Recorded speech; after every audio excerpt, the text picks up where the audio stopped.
Bonjour, je suis Marc Philippot, je suis parent d'élève à Jean Moulin. Je fais cette vidéo pour faire un point sur l'état de la lutte contre le projet de fusion des groupes scolaires Jean Moulin et Général Leclerc au PEC. Voilà, là on est dimanche 9 février 2025 et ça fait un moment qu'on lutte. Certains parents, je pense, commencent à décrocher parce que c'est dur de suivre tout ce qui se passe, tout ce qu'on demande, tout ce qui est mis en place par les plus motivés en fait d'entre nous. Y en a là qui se battent très dur et qui s'impliquent beaucoup. On ne peut pas tous le faire. Je veux dire, on a déjà des journées bien chargées, on a notre propre travail, on a nos enfants à gérer et on a nos propres problèmes. Donc on n'avait pas du tout besoin en fait d'un truc comme ça en plus à gérer, qu'on n'avait rien demandé. En plus, tout ça c'est adossé finalement à un système d'ingénierie sociale qui est mis en place par la mairie, où on vient manager le citoyen pour lui faire accepter le truc. Et donc, globalement, il y a deux choses qui sont faites, hein. C'est un, on nous sape le moral en nous mettant devant le fait accompli et en nous faisant comprendre que finalement on n'y peut plus rien et qu'il est temps qu'on accepte la décision, puisque aujourd'hui ils organisent quand même des réunions publiques, non d'ailleurs pas publiques, ils organisent des réunions pour co-construire le projet, pour passer au comment on fait le projet, et plus du tout à si on fait le projet. Donc la décision finalement c'est déjà fait. Alors que dans le courrier au début, il nous disait la décision n'est pas actée, il manque encore l'avis du DAZEN. Donc voilà, information contradictoire, voilà, ils nous rendent de chèvre avec leur truc, quoi. Et en plus de ça, on nous fait quand même comprendre en filigrane que nos enfants coûtent trop cher à la société et qu'on ne peut pas rénover, on ne peut pas démolir, reconstruire. Vous comprenez, ça coûte beaucoup trop cher. Alors même que finalement, vu qu'il y a une baisse de la natalité, ça veut dire que pour le même groupe de personnes, il y a moins d'enfants à charge. Donc du coup, les enfants reviennent moins cher finalement aux citoyens lambda au PEC. Il y a moins d'élèves à amener à la piscine, moins de bus, voilà, moins de tout est réduit. Donc il n'y a pas de problème de ce point de vue-là. En plus, c'est quelque chose qui est parfaitement légitime. Je veux dire, même ceux qui ne veulent pas d'enfants ou qui n'ont pas d'enfants, on est tous passés finalement par l'éducation nationale, on a tous eu accès à des locaux, et donc c'est légitime qu'on contribue tous en fait à arriver à l'âge adulte pour que ça se perpétue et que tout le monde ait accès à une éducation de qualité.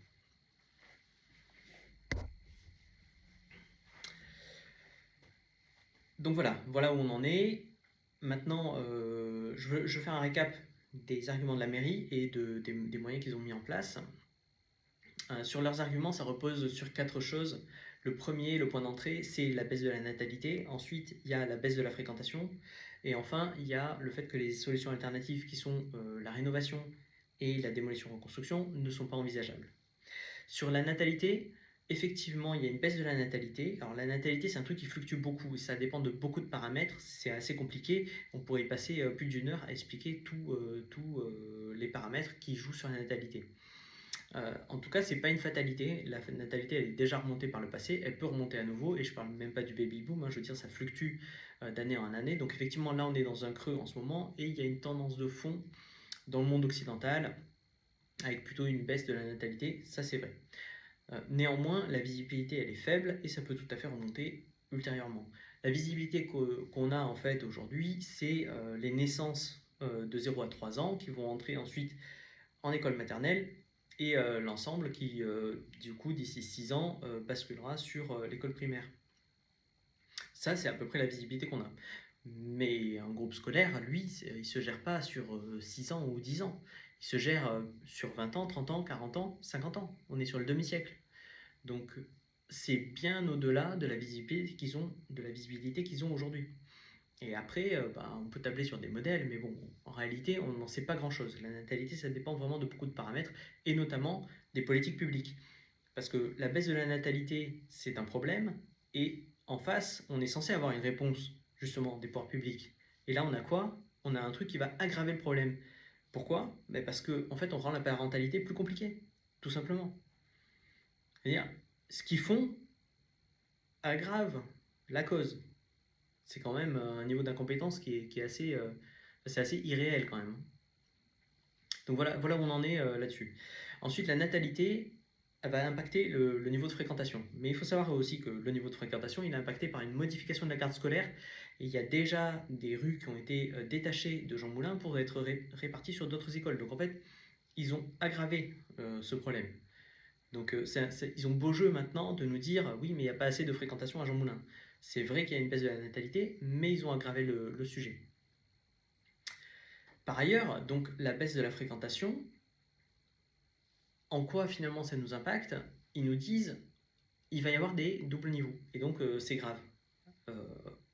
Les doubles niveaux ne sont pas graves. Les doubles niveaux ne sont pas un problème, il n'y a aucune étude qui permet de différencier de façon sensible un niveau scolaire en lien avec justement une classe à double niveau. Donc ça, c'est pas un argument qui tient la route. Il est vrai que ça gêne certains enseignants parce qu'ils doivent s'adapter. Gérer 2 groupes, c'est quand même plus difficile que d'en gérer un seul, donc ça demande une certaine organisation. Mais voilà, en tout cas pour nos enfants et pour nous, c'est sans impact. Qu'est-ce qui reste comme argument? Il reste le fait que la rénovation coûte trop cher, on ne peut pas réparer l'école, donc vous voyez, elle est vouée à se dégrader. Alors il se trouve que moi je suis ingénieur dans le BTP et dans mon entreprise, on fait entre autres de la construction neuve, de la réhabilitation lourde et de la réhabilitation en milieu occupé. Personnellement, je n'ai jamais vu en fait un bâtiment qui ne puisse pas être réparé techniquement, qui est une impossibilité. Ou sinon, il faut vraiment qu'il soit en état de ruine. Et d'ailleurs, on a posé la question en réunion publique. J'ai demandé à Madame le maire si nos enfants étaient en danger. Elle nous a dit que bien évidemment que non. Donc il n'y a pas d'urgence, on n'est pas à la ruine, il n'y a pas de problème. Donc en réalité, il y a sûrement des solutions techniques qui existent. Si ils ont une étude qui dit le contraire, qu'ils nous la soumettent. Alors, à mon avis, ils n'ont rien du tout. On arrive au quatrième argument qui est la déconstruction-reconstruction. Alors effectivement, ça c'est quelque chose qui coûte cher. Mais quand on a demandé en réunion publique, encore une fois, qu'est-ce qu'ils avaient comme projet pour la parcelle, ils nous avaient dit qu'il n'y avait rien qui était figé actuellement. Et que peut-être ils feraient une médiathèque ou qu'ils rapatrieraient des services publics comme la police municipale sur la parcelle. Ok, mais s'ils veulent faire ça, il faudra bien déconstruire Jean Moulin, ils ne vont pas laisser ce truc vide à l'abandon. Et il faudra bien reconstruire, du coup, ce qui compte construire sur la parcelle. Donc l'argent est là, visiblement.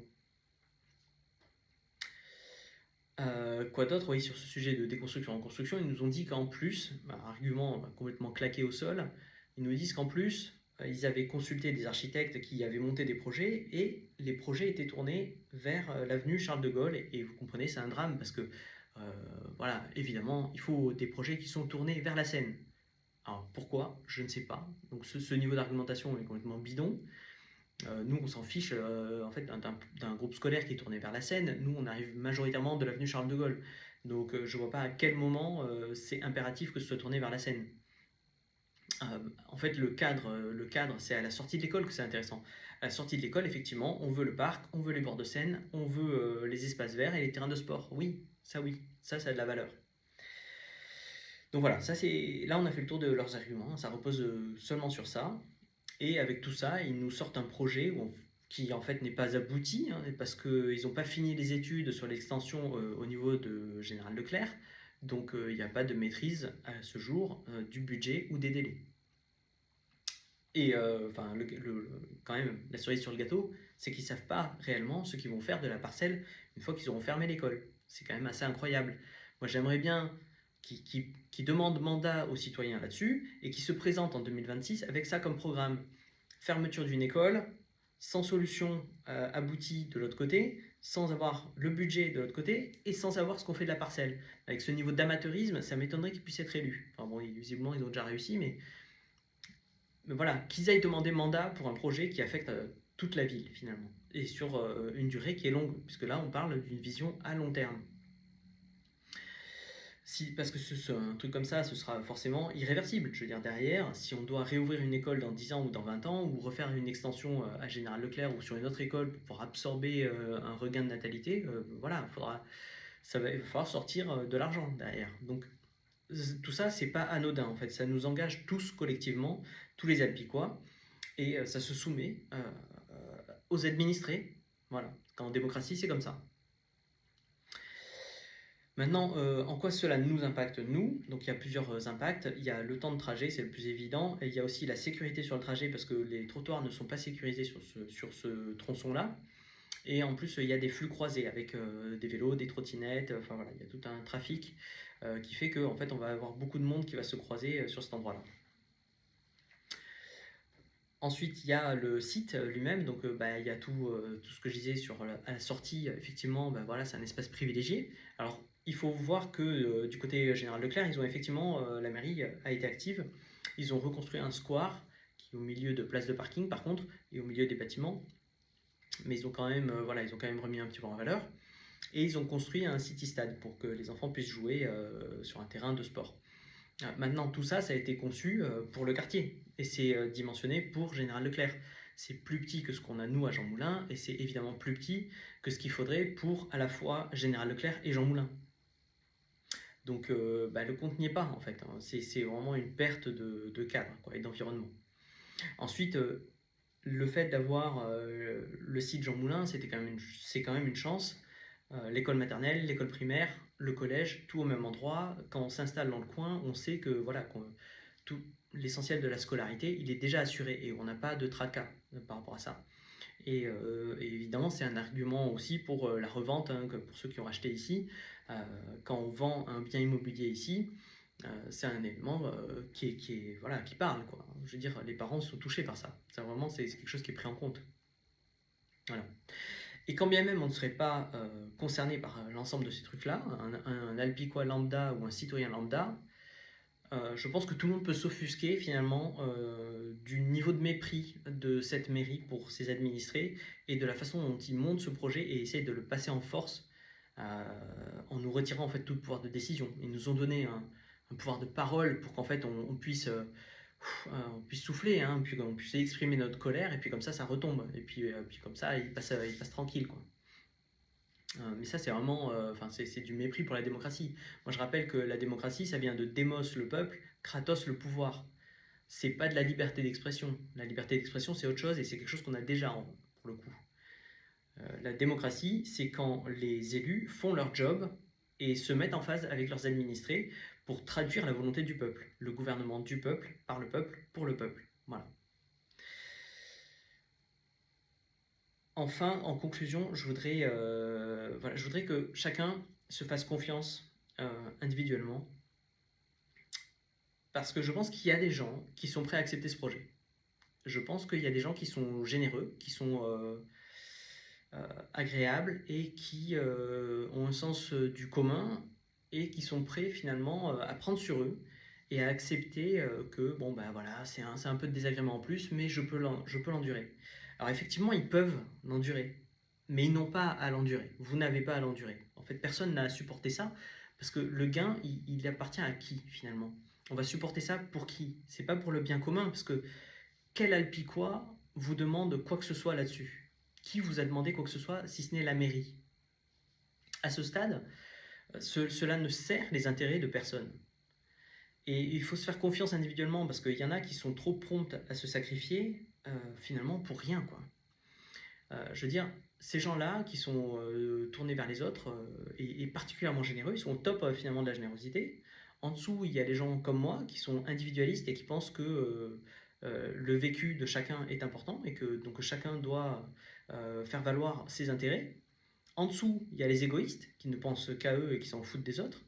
Et en dessous, il y a encore une catégorie de nuisibles qui est encore pire, c'est ceux qui s'occupent de vous pour vous demander des sacrifices. Et là, c'est à ça que vous avez affaire. Vous avez affaire à une équipe municipale, sauf ceux qui ont voté non dans l'opposition, une équipe municipale qui vous demande des sacrifices, mais il n'y a aucun gain derrière. Je veux dire, à ce compte-là, moi je préfère les égoïstes, ils ne s'occupent pas de moi, quoi. Donc vraiment, demandez-vous finalement, est-ce que je veux mettre mes enfants à Général Leclerc? Est-ce que c'est quelque chose que je veux ou est-ce que c'est quelque chose que j'accepte, que je supporte et où je me fais violence finalement pour, pour satisfaire des gens, mais qui ne le méritent pas, quoi. Des gens qui sont tout le contraire finalement de ce que vous êtes. Voilà.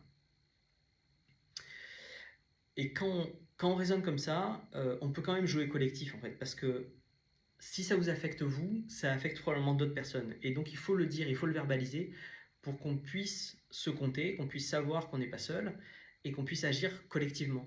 Et c'est ce qui se passe. Alors on ne peut pas tous agir parce qu'on n'a pas tous la disponibilité ou l'énergie ou l'envie ou le savoir-faire, mais il y a un noyau dur de quelques personnes qui se motivent et il faut leur apporter notre soutien. faut leur mettre des pouces en l'air quand elles postent sur WhatsApp, faut soutenir les projets, leur donner notre énergie et les soutenir moralement parce que c'est un gros effort et ça leur coûte. Voilà. Donc il y a vraiment quelque chose à faire. Pour finir, je veux vous dire que les moyens de la lutte, ils existent encore. Il y a la décision du Dazen qui n'est pas tombée et on espère pouvoir le convaincre, lui présenter nos arguments pour lui faire comprendre qu'il y a quand même, déjà, il n'y a pas urgence, mais en plus, le projet est mal abouti à ce stade et le passage se fait en force et il rencontre un franc rejet finalement des parents Jean Moulin. Au-delà de ça, il y a aussi des recours juridiques qui sont possibles. Donc effectivement, la décision de la mairie elle est définitive, mais il y a des recours qui sont possibles. Il y en a qui sont avec avocat, et ça pour le moment on n'a pas les moyens. Mais il y en a aussi qui se font sans avocat, et ça on continue de le creuser. Alors ne lâchez pas l'affaire, continuez de nous soutenir, parlez-en autour de vous, parce que ça c'est hyper important. Ça permet d'agglomérer du nombre et d'avoir de la force et de l'énergie et des ressources. Parce que parmi vos relations, ou parmi les relations de vos relations, il y a peut-être des gens qui peuvent nous aider, nous conseiller, nous renforcer et venir nous épauler dans cette lutte. Voilà. Merci.